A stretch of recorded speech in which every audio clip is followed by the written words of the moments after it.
Let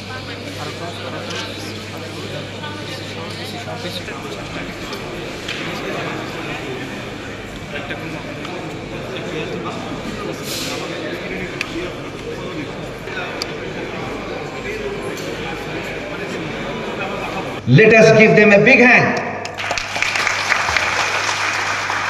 for their creativity and for the initiative and for the courage they have shown. And I believe they will stand, inshallah, in future as icon in the realm of rocketry. Let us congratulate them.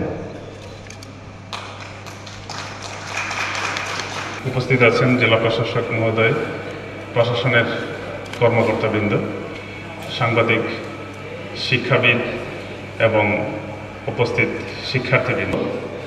নিঃসন্দেহে এই হলরুমে এই পর্যন্ত যতগুলো অনুষ্ঠান হয়েছে, আজকের অনুষ্ঠানকে আমি যদি তুলনা করি তাহলে সকল অনুষ্ঠান মিলে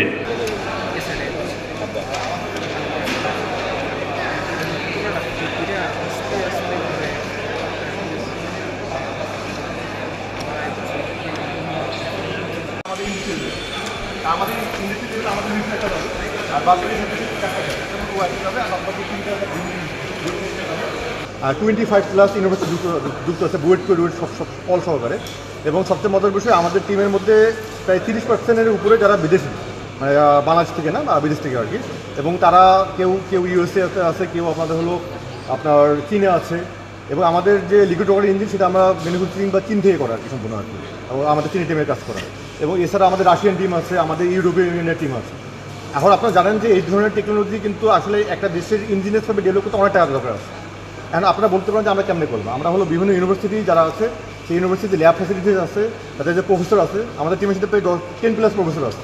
এবং আমাদের যে আমরা থিঙ্ক করছি যে আমরা কীভাবে ইউসি কীভাবে এত বড় হয়েছে বলেন। ইউসি কিন্তু ডারপা অথবা ইউএসএ দেখবেন যে ইন্ডিয়া দেখবেন ডিআরডিও, তারা হলো গিয়ে এটা সরকারি সংস্থা, তারা বিভিন্ন ইউনিভার্সিটির প্রফেসরদের ফান্ডিং করে। আর আমাদের যে স্যাটেলাইটটা ছিল, ওটা ছিল আপনার হলো ট্রান্সমেট। তার মানে কি, পৃথিবীর কিন্তু সবগুলো দেশ নিজের ডিফেন্স সেক্টর বা ডিফেন্স সিস্টেম নিজেরা ডেভেলপ করে। এখন আমি যেটা বলবো, আমাদের যদি কোনোভাবে কোনো একটা দেশের সাথে ঝামেলা বের হয়, তখন আমরা কী করবো? তখন আমরা অস্ত্রপাতি আনতে পারবো? আমাদের বঙ্গোপসাগর তারা ব্রোকেট দিয়ে দেবো। তার মানে আমাদের নিজস্ব সিস্টেম নিজেরা ডেভেলপ করতে হবে।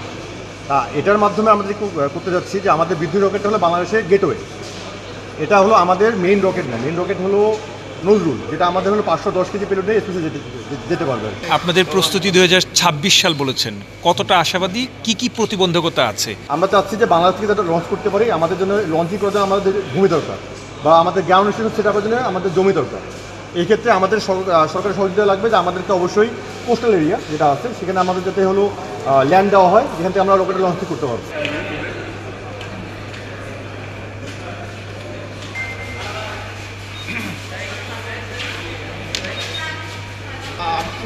আমাদের পাসপোর্ট আমরা স্কুল যাবে, আমরা ফ্রি অফ কস্ট নিয়ে যাবো। ফ্রি অফ কস্ট নিয়ে সার্টিফিকেটের মধ্যে আমাদের